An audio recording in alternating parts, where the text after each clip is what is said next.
Hello and welcome back to Clint's video channel. If you remember last week we were looking at the chess set, and today we're focusing on the King and Queen. I said, it was very special.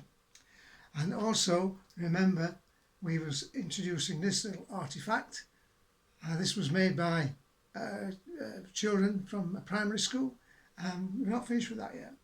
But first I want to remind you, before I forget, that if you like anything on this channel, if you please subscribe, and if you like it a little bit, hit the like button. It just helps me to promote the channel better. So it's more of in a festive mood today, and we'll start off by saying, look here, that's the chess set, what we looked at last week, and looks nice under the tree. Yeah.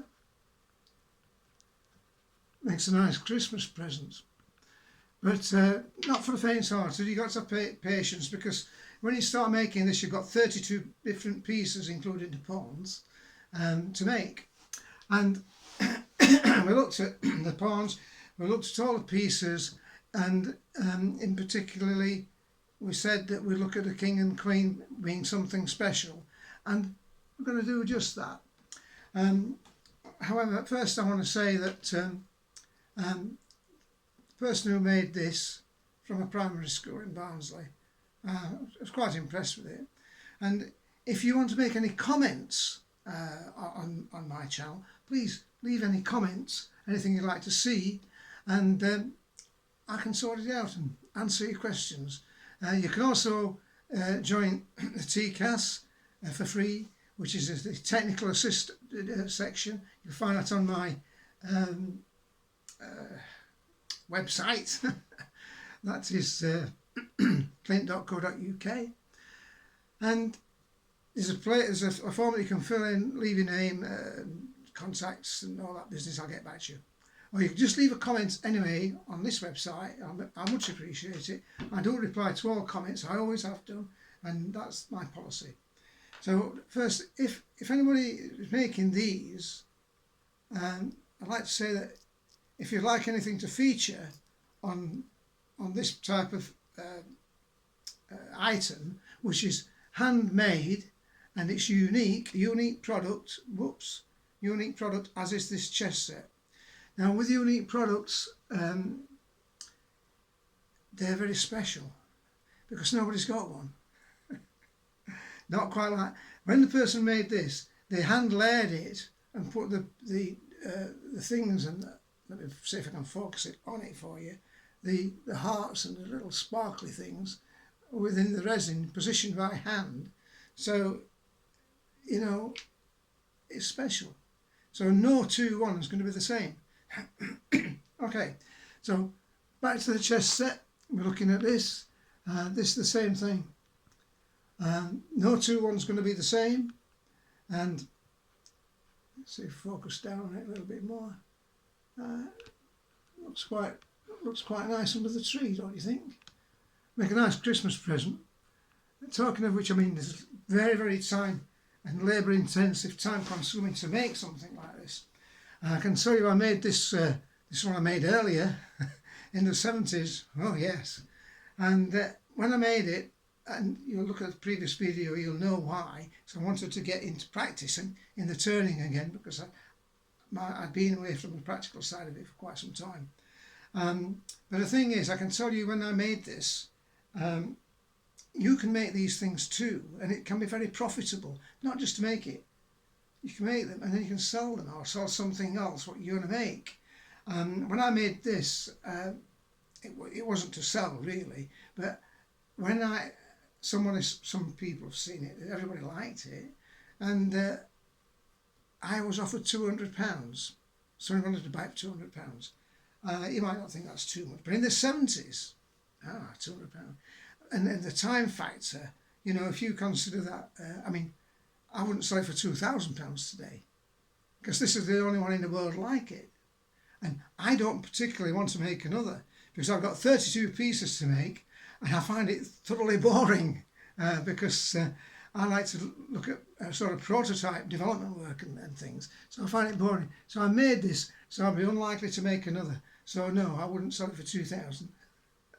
But I can tell you these things do cost, can be expensive. Remember the time factor that you put into these efforts, these things. So if you're looking at half an hour for one piece or something like that, you've got 32 pieces there. So, 18 hours, how much an hour are you talking about? 10, 20, 30 pound an hour? Wow. And then you've got the material costs, setting up time. And so, how many, what's 10 hours? 10 hours on, 1632, 320, 620. So on your time factor alone, it's worth 900. And then you've got the unique value attached to it as well. So you can go and pay that kind of money for another chess set that's been sort of production made, but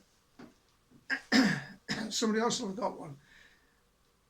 I'm not saying you just make this. You could make a draft set and with the same sort of thing, and that'll be unique as well.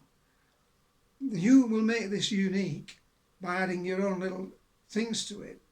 As I said before, I'll show you how to make it, but I'm not going to give you the dimensions, so that will guarantee that everything you do is going to be unique to you and your product. It's also good.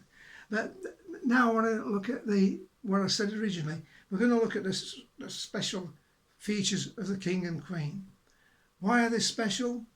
Well, they're special because, let me see now. I'm just checking.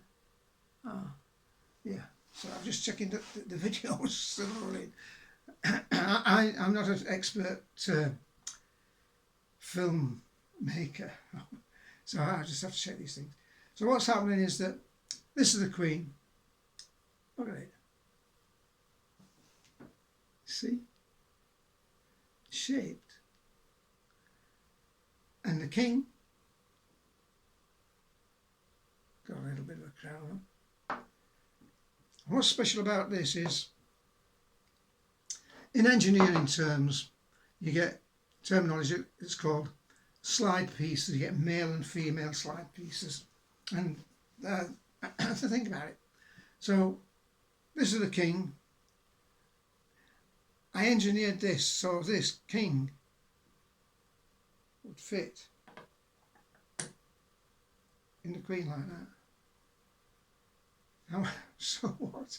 But I said it's a matter of precision engineering. So, look.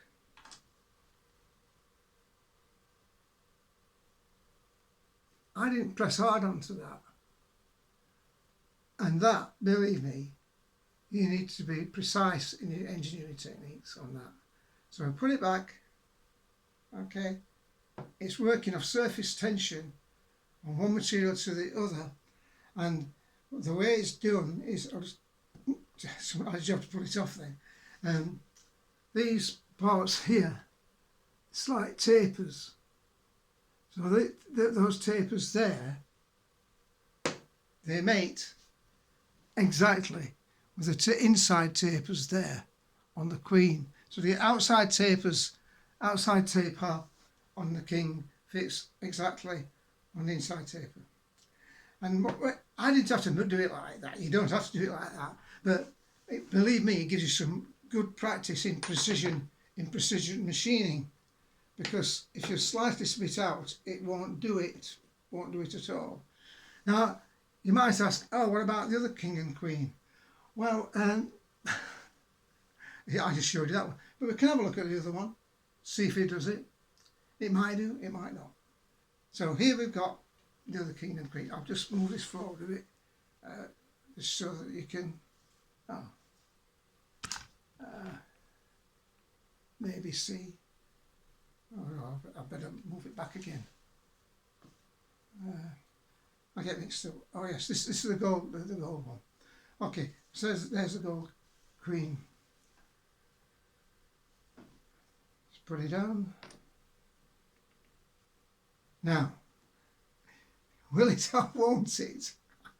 I don't really know. Remember, this was made in the 70s. It's not done it.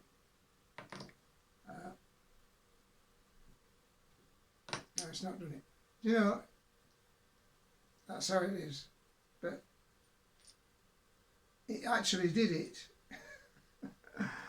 Earlier today it did it, but there may have been slightest ingress of dirt or something inside. I don't know. Been around a bit, but you have to make sure everything's clean to do this. I don't know that. Oops. It's not going to do it. Not going to waste any more time.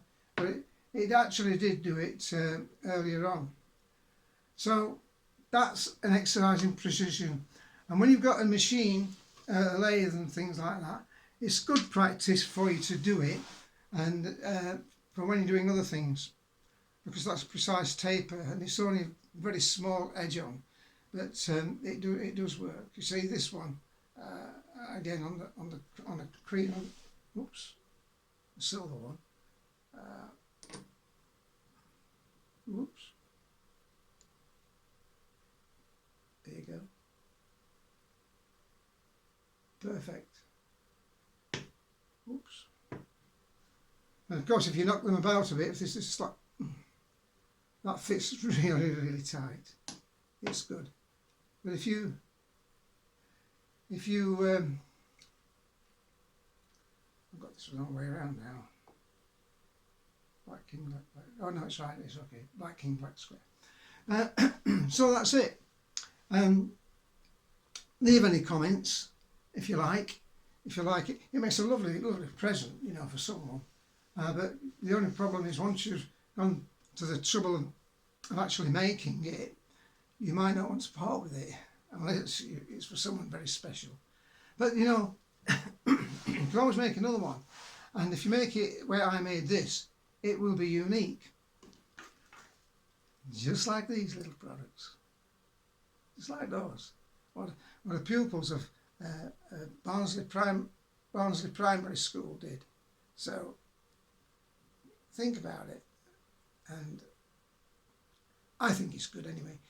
So anyway, if anybody wants anything featured on this unique product, make a comment on it or drop us a line. And in the meantime, we'll just look at a festive Christmas tree. No, you can't see it glowing. It just changed colour and it's a LED thing. But there we are. So all I want to do is to so thank you. Please give us a like if you like a little bit of it, and subscribe to my channel. It does help me along. So thanks very much. Have a good Christmas, happy Christmas. Have a great New Year, and with a bit of luck, we'll see you next week. Okay, thank you. Bye.